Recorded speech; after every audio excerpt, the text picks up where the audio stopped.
Hello dear students, welcome to ATP Star, the super learning platform. कैसे हो guys? Hoping that all of you are well and taking care of yourself. So guys, JEE 2023 जो है अब preparation करने का सही वक्त आ गया है, क्योंकि देखो ज़्यादातर बोर्ड कैंसिल हो चुके हैं और अब हमें समय वेस्ट बिल्कुल भी नहीं करना चाहिए। अब सवाल ये आता है किस तरह से हम स्टार्ट करें, क्या होता है बेस्ट तरीका। तो यार देखो, जो स्टूडेंट मुझे नहीं जानते हैं, पहले मैं अपने बारे में थोड़ा सा बता देता हूँ। I am founder of ATP star learning platform and I have been teaching in Kota since last 11 years. I have taught, I have mentored lakhs of students across the nation. तो शायद आपने मेरे वीडियोस पहले भी जरूर देखे होंगे। तो गाइज, ये जो मास्टर सेशन है ये आपको एंड तक जरूर देखना है, क्योंकि आपके दिमाग में बहुत सारे सवाल चल रहे होंगे कि भाई क्या मुझे ऑफलाइन कोचिंग के खुलने का वेट करना चाहिए, क्या मुझे सेल्फ स्टडी करना चाहिए। उसके अलावा सवाल आ सकता है कि क्या मुझे बहुत सारी बुक्स परचेज कर लेनी चाहिए, उसके अलावा कितने घंटे मुझे पढ़ना चाहिए, टॉपर्स की स्ट्रैटेजी क्या रहती है, क्या मुझे कोई ऑर्गेनाइज्ड कोर्स ज्वाइन करना चाहिए जैसे ATP स्टार का चैंपियन बैच है जो 22 से स्टार्ट हो रहा है। उसके अलावा IIT क्यों क्रैक करें भाई, what is the main reason. वैसे तो ज्यादातर स्टूडेंट्स को बहुत डीप में पता नहीं होता, पर ये रीजन पता होना बहुत जरूरी है कि भाई IIT क्रैक करने से ऐसा क्या खास बेनिफिट है, क्योंकि यार ये मैराथन रेस है, तो ये जानना बहुत जरूरी है। उसके अलावा क्या मुझे अभी सिंपली रिलैक्स करना चाहिए, थोड़ा वेट करना चाहिए और उसके बाद JEE प्रिपरेशन स्टार्ट करना चाहिए। तो यार देखो, ये सारी बातों, सारे सवालों के जवाब आपको मिलेंगे और एंड में आपको एक मास्टर टिप देने वाला हूं, जिससे JEE 2023 में जो भी आपका ड्रीम कॉलेज है, जो भी आपका ड्रीम रैंक है, वो आप जरूर अचीव कर पाओगे। ओके डियर स्टूडेंट्स, बाकी सेशन में आगे पढ़ने से पहले एक इंपॉर्टेंट इंफॉर्मेशन है जो मैं आप सभी को बता देता हूं। ATP स्टार का चैंपियन बैच है डियर स्टूडेंट्स। चैंपियन बैच जो है, इसकी सारी डिटेल्स यहाँ पे आई बटन है वहाँ पे दी हुई है। तो अगर आप उस बैच को ज्वाइन करना चाहते हैं तो उसकी डिटेल्स ज़रूर देखें। ये बहुत ही अमेजिंग बैच है जिसमें परसों से यानी 22 से क्लासेस शुरू हो रही हैं, जिसमें मैं लाइव सेशन लेने वाला हूँ आप सभी का। और नीचे एक नंबर दिया हुआ है, उस नंबर पर आप सुबह 10 बजे से 7 बजे के बीच में कॉन्टैक्ट कर सकते हैं। तो हमारे एक्सपर्ट्स आपको सारी डिटेल्स, सारी हेल्प आपको कर देंगे। ओके गाइज, चलिए तो सेशन को शुरू करते हैं और पहले सवाल का जवाब मैं आप सभी को देता हूं। पहली चीज, क्या हमें अभी रिलैक्स करना चाहिए। देखो यार, रिलैक्सेशन तो चलता रहता है, वैसे भी हमें तैयारी जब शुरू करनी है तो शुरू करते हुए भी ये नहीं होगा कि एकदम से हम 10 घंटे 15 घंटे पढ़ना शुरू कर देंगे। तो रिलैक्सेशन तो वैसे भी साथ साथ चलता रहेगा, यानी आपको प्रोक्रास्टिनेशन करने की जरूरत नहीं है। पहले बताओ आप सभी का ड्रीम कॉलेज कौन सा है, नीचे कॉमेंट सेक्शन में सभी के सभी बताओ, जल्दी से बताओ कि आपका ड्रीम कॉलेज कौन सा है। ठीक है, विच IIT is your dream college, या इंडियन इंस्टीट्यूट ऑफ साइंस है, कौन सा ड्रीम कॉलेज आपका है। तो यार अगर वो ड्रीम कॉलेज आपको चाहिए तो उसके लिए ऑल इंडिया रैंक आप जानते हो ना। अगर आपको IIT रुड़की में कंप्यूटर साइंस चाहिए तो आपको टॉप 500 में आना पड़ता है यार पूरे देश में। अब टॉप 500 में अगर आपको आना है तो कितने लाख स्टूडेंट JEE देते हैं यार, अराउंड 9 to 10 लाख JEE देते हैं। अगर 10 लाख स्टूडेंट JEE दे रहे हैं और 10 लाख में आपको 500 में आना है तो आपको 9,99,500 स्टूडेंट्स को पीछे छोड़ना होगा यार। तो सोच के देखो, समझ के देखो, काफी कॉम्पिटिटिव है ना। तो भाई रिलैक्स तो ठीक है, रिलैक्सेशन तो साथ साथ चलता रहेगा, लेकिन मेरा मानना है कि एक अच्छा स्टूडेंट जो है, सिंसियर स्टूडेंट है, वो प्रोक्रास्टिनेट नहीं करना चाहिए, उसको अपनी preparation as soon as possible start करनी चाहिए। नाउ इट इज क्लियर कि हाँ चलो स्टार्ट तो करें, लेकिन एक लंबी जर्नी है, एक लंबी जर्नी है, तो हमें मकसद जरूर हमारे पास होना चाहिए। हमें क्लियरली पता होना चाहिए कि भाई व्हाट मोटिवेट्स मी, क्योंकि जब जब आप इस जर्नी के दौरान डाउन फील करेंगे, डीमोटिवेटेड फील करेंगे, तो that purpose will push you up. वो पर्पस आपको पुश करेगा, आपके ड्रीम को अचीव करने के लिए आपको आगे बढ़ाएगा। तो सवाल ये है कि भाई व्हाई IIT। तो इट्स क्वाइट ऑब्वियस कि यार देखिए, देश में बहुत सारे इंजीनियरिंग कॉलेजेस हैं, ठीक है, बहुत सारी सीट्स हैं, लाखों इंजीनियर्स देश से निकलते हैं एवरी ईयर। अगर उन लाखों की बजाय अगर IITs की बात करें, मेन सीट्स की बात करें, तो अराउंड 10,000 मेजर सीट्स हैं। तो अगर आप टॉप 10,000 में भी हो तो सोच के देखिए, उन लाखों की भीड़ से आप वैसे ही अलग हो गए। बाकी IITs के बहुत सारे अलग अलग एडवांटेजेस होते हैं। सबसे पहली बात, जॉब सिनेरियो की अगर हम बात करें, अगर IIT में आप डिसेंट परफॉर्म करते हो तो आपकी जॉब सिक्योरिटी का तो एटलीस्ट कोई भी इशू नहीं है। और on an average salary packages भी IIT में अच्छे ही होते हैं। बस हाँ, वहाँ जाके परफॉर्म करना पड़ता है। ये नहीं कि वहाँ पे जाके बिल्कुल ही आप ठुल्लू बन गए, बदमाश हो गए, ठीक है ना, वहाँ पे जाके कुछ भी किया, तो ऐसा नहीं है कि, है ना। तो इस बात का ध्यान रखना पड़ता है। लेकिन उसके अलावा फॉरेन यूनिवर्सिटीज़ के साथ कोलैबोरेशन होता है, वहाँ पे इंटर यूनिवर्सिटी जो है वो एक्सचेंजेस होते हैं।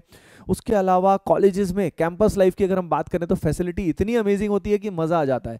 और सबसे बड़ी बात होती है यार प्राइड। जिस दिन आपका IIT का रिजल्ट आता है ना, और स्क्रीन पे सुनहरे अक्षरों में आपकी ऑल इंडिया रैंक लिखी होती है ना, उस दिन जो कॉन्फिडेंस आपको आता है ना, मतलब अलग ही लेवल का कॉन्फिडेंस आता है। देखो लाइफ में हमेशा चांसेस मिलते रहेंगे, लेकिन इस समय पे जो कॉन्फिडेंस आ जाता है वो जिंदगी भर तक हमारे साथ रहता है। जैसे आपकी all India rank I for example, मान लीजिए 500, ठीक है, तो आपको उस दिन फील आएगा यार मैं देश में कहाँ स्टैंड कर रहा हूँ। आपको लिटरली फील आएगी कि भाई आप कहाँ पे हो, मतलब आप दुनिया में कितना आगे स्टैंड कर रहे हो। जैसे मेरी रैंक बहुत ज़्यादा अच्छी नहीं थी, मेरी आईआईटी में रैंक आई थी 2006 में, माय रैंक वाज 2419। 2006 में मैंने आईआईटी क्रैक किया था, then I joined IIT Roorkee and तो 2419 भी डिसेंट रैंक होती है। तो बड़ी अमेजिंग फील आई थी, बहुत अमेजिंग फील आई थी, मतलब एक्सप्रेस भी नहीं कर सकते। और उस समय आपके पेरेंट्स की आंखों में जो हैप्पीनेस होती है यार, मतलब लिटरली मतलब एक्सप्लेन नहीं कर सकते। उसके अलावा आप अगर सोसाइटी में, अगर आपकी फैमिली बैकग्राउंड ऑलरेडी बहुत अच्छा है तो वेल एंड गुड, लेकिन अगर आपका family background in the sense अभी आप मिडिल क्लास या लोअर मिडिल क्लास से बिलोंग करते हो, तो अपनी फैमिली का जो एक तरह से माहौल है, जो एक लेवल है, वो चेंज करने का ये बहुत अच्छा अवसर होता है। यानी इस समय अगर हम 2 साल मेहनत कर लेते हैं तो उसका आउटपुट बहुत ज़्यादा अच्छा हमें मिलता है।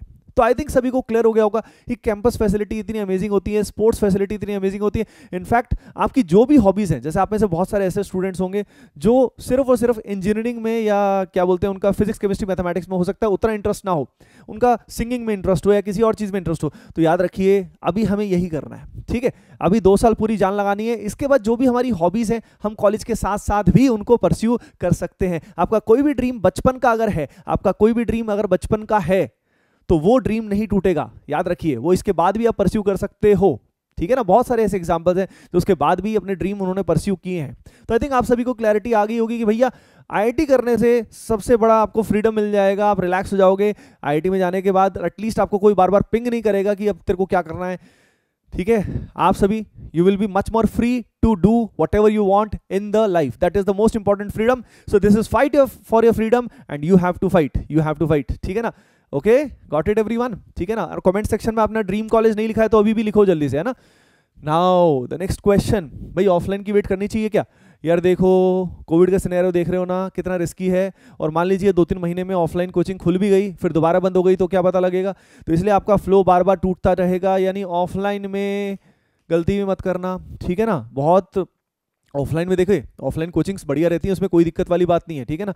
बट इशू यहाँ पे है कि कोविड का सिनेरियो की अगर हम बात करें तो ऑफलाइन की फ़ी भी काफ़ी अच्छी खासी होती है। तो वो लोग क्या करते हैं कि आपसे फ़ी ले लेते हैं, ठीक है भाई, फ़ी ले लेंगे अच्छी खासी, और उसके बाद बोलेंगे कि अभी तो ऑनलाइन पढ़ लो और बाद में ऑफलाइन आपका कन्वर्ट कर देंगे। लेकिन ध्यान रखिए आप सभी, अगर आप ऑफलाइन स्टार्ट करोगे और फिर कभी ऑनलाइन कभी ऑफलाइन कभी ऑनलाइन ऑफलाइन, आपका सारा करिकुलम डिस्टर्ब हो जाएगा और फी भी इतनी ज़्यादा ओवर चार्ज हो जाएगी कि नुकसान हो जाएगा, समझ रहे हो ना। और जो भी बहुत सारे ऑफलाइन इंस्टीट्यूट्स हैं उनके टीचर्स जो हैं वो एक्सपीरियंस हैं, लेकिन still they are not well trained for teaching online. Online teaching all together एक डिफरेंट फेनोमेनन होता है। तो इस ट्रैप में आप सभी को नहीं फंसना है, समझ रहे हो ना। कई स्टूडेंट्स के, कई पेरेंट्स के लाखों रुपए बच गए हैं इसमें। ओके, अगली चीज़ अब दिमाग में आती है कि भाई क्या मुझे ऑर्गेनाइज कोर्स ज्वाइन करना चाहिए या मुझे सेल्फ स्टडी करनी चाहिए या मैं क्या करूँ। तो यार देखो, अगर आप अफोर्ड कर सकते हो, क्योंकि आज के टाइम में जो ऑनलाइन एजुकेशन है उसमें कोर्सेज ऑफलाइन के कंपैरेटिवली काफ़ी अफोर्डेबल होते हैं। जैसे एटीपी स्टार का चैंपियन बैच जो है उसका फी स्ट्रक्चर बहुत ही अफोर्डेबल है, ऊपर लिंक दिया हुआ है, आप जाके सारी डिटेल्स देख सकते हैं, और फ़ोन नंबर भी यहाँ पे दिया हुआ है। तो यार अगर आप कोई ऑर्गेनाइज कोर्स ज्वाइन करते हैं या सेल्फ स्टडी करते हैं तो बेटर इस समय ऑर्गेनाइज कोर्स है, ताकि आपकी प्रिपरेशन जल्दी से स्टार्ट हो जाए। कई स्टूडेंट्स इस समय कश्मकश में होंगे कि पहले मैं कुछ समय सेल्फ स्टडी कर लेता हूँ, यानी प्योरली यूट्यूब से स्टडी कर लेता हूँ, किसी यूट्यूब चैनल से पढ़ाई कर लेता हूँ, ठीक है ना, और उससे काम हो जाएगा, अपने आप बुक्स ले लेता हूँ और पढ़ाई शुरू कर देता है ना। बहुत सारे ऐसे सोच रहे होंगे ना, हाँ। तो ये बहुत बड़ा ब्लंडर होता है, ठीक है, कि भाई जब YouTube से पढ़ना शुरू करते हो तो उसमें क्या होता है कि YouTube जो भी ज़्यादातर चैनल जो भी चीज़ चलाते हैं, मेनली पर्पस आप सभी जानते हो कि पर्पस ये रहता है कि प्रमोशन का, राइट। तो उसमें जो कंटेंट टू लेंथ रेशियो है, यानी कंटेंट आपको कम कराया जाएगा और वीडियो बहुत देर चलेंगे, ठीक है। तो उससे आपका समय वेस्ट होने के अलावा कोई खास फायदा नहीं होगा। उसके बाद आज नहीं तो कल, 1 महीने 2 महीने के बाद आपको कोई ना कोई कोर्स ज्वाइन तो करना ही पड़ेगा, समझ रहे हो। तो जो भी बहुत सारे स्टूडेंट्स अभी सोच रहे हैं कि पहले सेल्फ स्टडी करेंगे, यूट्यूब से पढ़ लेंगे और फिर बाद में कोई कोचिंग ज्वाइन करेंगे, तो वो अपना समय व्यर्थ ना करें भाई। जब बाद में ज्वाइन करना है, पैसा तो बाद में भी स्पेंड करना है, तो अभी से ज्वाइन करें, ठीक है ना, समय वेस्ट ना करें। अगली चीज, ऑर्गेनाइज्ड कोर्स के क्या क्या बेनिफिट होते हैं। देखो यार, ऑर्गेनाइज्ड कोर्स का फंडा ये है कि अगर आप ऑफलाइन पढ़ते हो या ऑनलाइन पढ़ते हो, कहीं पे भी अगर आपको एंड टू एंड सोल्यूशन पता हो, यानी जब भी जेई में अच्छी रैंक चाहिए होती है, देखो सिलेक्शन की बात अलग है, सिलेक्शन तो यूट्यूब से भी हो सकता है, लेकिन अगर अच्छी रैंक चाहिए तो स्टूडेंट को लेक्चर्स देखने पड़ते हैं, लेक्चर्स देखने के अलावा स्टडी मटेरियल जो मिलता है वो सॉल्व करना पड़ता है, डाउट्स आते हैं तो डाउट का रेजोल्यूशन भी होता है, टीचर्स के साथ इंटरेक्शन भी होना चाहिए, उसके अलावा बुक्स भी कई बार अच्छी अच्छी सॉल्व करनी पड़ती है, तो उस जर्नी के दौरान टेस्ट भी देने पड़ते हैं, एनालिसिस भी करना पड़ता है, उसके अलावा टीचर्स की गाइडेंस की भी रिक्वायरमेंट होती है। तो भाई ये सारा प्लान क्या हम खुद से कर सकते हैं? तुम खुद ही सोचो, हम खुद के लिए अभी 10th से जब 11th पे जाएंगे हम खुद के लिए ये प्लान नहीं कर सकते भाई, तो अपना समय वेस्ट ना करें, ठीक है। You should join an organise course either from ATP star या कहीं और से आप ज्वाइन करें, ठीक है ना। आप फीडबैक देखिए अपने सीनियर से, लेकिन कहीं ज्वाइन जरूर करें, that would be best for you. Now the next thing, भाई बुक्स का क्या करें? बहुत सारे स्टूडेंट्स के मैसेज आए थे सर बेस्ट बुक्स के बारे में, बेस्ट स्टडी मटेरियल के बारे में। तो यार देखो, अब मैं कॉमन गलती बता रहा हूँ, वो आप सभी को नहीं करनी है। देखिए, अगर आप सेल्फ स्टडी कर रहे हैं तब तो फिर भी माना जाता है कि आपको कुछ रिकमेंडेड बुक्स लेनी पड़ेंगी, लेकिन भाई जब मैंने बताया आपको कि आप सभी को एक ऑर्गेनाइज्ड कोर्स पे जाना चाहिए, तो वहाँ पे जो जो बुक्स या जो जो स्टडी मटेरियल वहाँ पे रिकमेंड किया गया है, आपको सिर्फ और सिर्फ उतना ही लेना है, अपने आप से मत खरीदिएगा। जैसे कि सबसे कॉमन गलती होती है भाई, टॉपर्स के इंटरव्यू देख लेते हैं हम, ठीक है, बहुत सारे टॉपर्स के इंटरव्यू ले लेते हैं, और कई ऐसे टीचर्स के वीडियो देख लेते हैं जिन्होंने खुद ने आईआईटी क्रैक भी नहीं किया होता, ठीक है। तो भाई ध्यान रखिए कि इतने सारे, उसमें क्या होगा, आपको हजारों बुक बता देंगे कि भाई केमिस्ट्री में इतनी सारी बुक हैं, ऑर्गेनिक में इतनी सारी हैं। अरे यार, ऑर्गेनिक केमिस्ट्री की किताबें आपको भी यूज ही नहीं आएंगी, ऑर्गेनिक केमिस्ट्री शुरू ही कई महीनों के बाद होता है, लगभग केमिस्ट्री जब स्टार्ट होगा 3-4-5 महीने के बाद तो ऑर्गेनिक चालू होगा, तो तब किताब लेना कोई। यानी अभी से लाइब्रेरी बनाने की जरूरत नहीं है, पापा मम्मी के पैसे मत लगवाना भाई, क्योंकि देखो मैं ये गलती कर चुका हूँ एक्चुअली। मैं खुद भी क्या करता था कि मुझे बुक्स का बड़ा शौक था, तो बुक्स मैं ला ला के रखता रहता था, बार बार मम्मी से पैसे लेता रहता था और बार बार बुक्स मैं लाता रहता था। तो आप सभी को इस ट्रैप के अंदर नहीं फंसना है, ठीक है, कि दुनिया भर की फिजिक्स की किताब ले ली। तो जो जो आपको रिकमेंड की जाए, आपके टीचर्स जहां से आप पढ़ते हो वो जो रिकमेंड करेंगे उनका मटेरियल सबसे पहली प्रायोरिटी, और उसके अलावा जो स्टैंडर्ड बुक्स वो कुछ रिकमेंड करें वो आपकी बात होगी, ठीक है ना, वो आप ले सकते हो। अगली चीज मैं आपको बताना चाहूंगा कि इसके अंदर कोशिश करें कि शुरू में 1 या 2 बुक्स लें, 1-2 बुक्स से कोई दिक्कत नहीं है, केमिस्ट्री में भी आप 2-3 बुक्स ले सकते हो, ठीक है ना, और starting with the physical chemistry first, ठीक है, इनऑर्गेनिक ऑर्गेनिक के भी लेने का कोई मतलब नहीं है। सिमिलरली मैथमेटिक्स में भी आप 1-2 बुक्स ले सकते हो, यानी you can start with this, है ना। तो उसमें बस मैंने आपको बता दिया कि पूरी लाइब्रेरी भरने की जरूरत नहीं है, इतना स्पेंड करने की आवश्यकता नहीं है, क्योंकि इतनी सारी बुक्स हमारे सामने होंगी तो हमें लगेगा सारी पढ़नी है क्या हमें। जैसे अगला सवाल है, how many hours to study. तो यार देखो, मैटर क्या करता है, कई लोग कहते हैं कि आईआईटी टफ है, ये टफ है, वो टफ है। तो यार देखो, आईआईटी इतना आसान तो नहीं है, अगर इतना आसान होता तो हर बच्चा आईआईटी में बैठा होता, ठीक है ना। लाखों की भीड़ में से कुछ चंद हजार स्टूडेंट्स का होता है, तो कंपटीशन तो है, ठीक है, लेकिन इसका मतलब ये नहीं कि पागलों की तरह किताब लेके बैठे रहो। जैसे बहुत सारे स्टूडेंट क्या करते हैं, किताब लेके बस बैठे रहते हैं, ठीक है, उनकी प्रोडक्टिविटी नहीं आती। कहने को 10 घंटे बैठ रहे हैं, लेकिन 10 घंटे में वो काम करते हैं 3 घंटे के लायक भी नहीं, है ना। तो आप सभी को फोकस करना चाहिए कि how much you get done in those hours, वो आपके लिए मैटर करना चाहिए। समझ गए आप सभी, ठीक है ना। तो भाई बात इतनी है कि हाउ मेनी आवर्स में, आइडियली अगर मैं बात करूं कि अगर आप लेक्चर्स में 4 आवर्स स्पेंड करते हो, तो 4 आवर्स के अलावा अगर आप 8 आवर्स, क्योंकि अभी स्कूलिंग तो आपकी स्टार्ट हुई नहीं है, तो 8 आवर्स आप सेल्फ स्टडी कर लो, ठीक है, वो बहुत बढ़िया चीज़ है। अगली चीज़ मैंने आपको बता दिया, लगभग 12 hours, 10 to 12 hours overall is fine, कोई दिक्कत नहीं, उसके अलावा रिलैक्स करो। अगली चीज़, स्टार्ट इट स्लोली। प्रिपरेशन में कई बार क्या होता है, शुरू शुरू में जब हम स्टार्ट करते हैं तो बहुत फुल जोश में होते हैं कि मैं आज ही आईआईटीएन बन जाऊंगा। भाई एकदम से नहीं होने वाला, वक्त लगेगा, अभी थोड़ा सब्र करो, ठहरो जरा, ठीक है। तो इसीलिए टेक इट इजी, पहले सारे सब्जेक्ट को समझो, अंडरस्टैंड करो, इंटरेस्ट डेवलप करो, स्टार्ट स्लोली। धीरे धीरे क्या होगा कि आपका इंटरेस्ट बढ़ता जाएगा और आपके जो नंबर ऑफ आवर्स है ना, नेचुरली बढ़ते जाएंगे, नेचुरली बढ़ते जाएंगे, आपका फोकस बढ़ता जाएगा। तो सबसे इंपॉर्टेंट जो होता है ना, वो develop your interest, interest develop करो। अच्छा, जिन बच्चों का, आप में से कई बच्चे होंगे जिनका 9th-10th थोड़ा गड़बड़ा गया, अच्छा नहीं गया, तो वो घबराए हुए होंगे कि अब 11th क्लास में क्या होगा, वो डर रहे होंगे, ठीक है, आगे बढ़ने से। तो भाई ऐसे स्टूडेंट्स को तो बिल्कुल भी टाइम वेस्ट नहीं करना चाहिए, अभी से प्रिपरेशन शुरू कर देनी चाहिए, क्योंकि ये जो समय मिला है ये गोल्डन अपॉर्चुनिटी है आप सभी के लिए। बात समझ रहे हो क्या, ठीक है ना। तो भाई मैं क्या बोलना चाह रहा हूं कि इस समय 10th से 11th में जाते हुए लेवल में डिफरेंस आता है, ठीक है। तो इस समय आप पहले से पढ़ के आओ, ठीक है, ताकि कोर्स में आपको अच्छे समझ में आए। छोटे छोटे इजी क्वेश्चन बहुत सारे करो, यानी इस समय बेस बनाने का बहुत अच्छा वक्त है।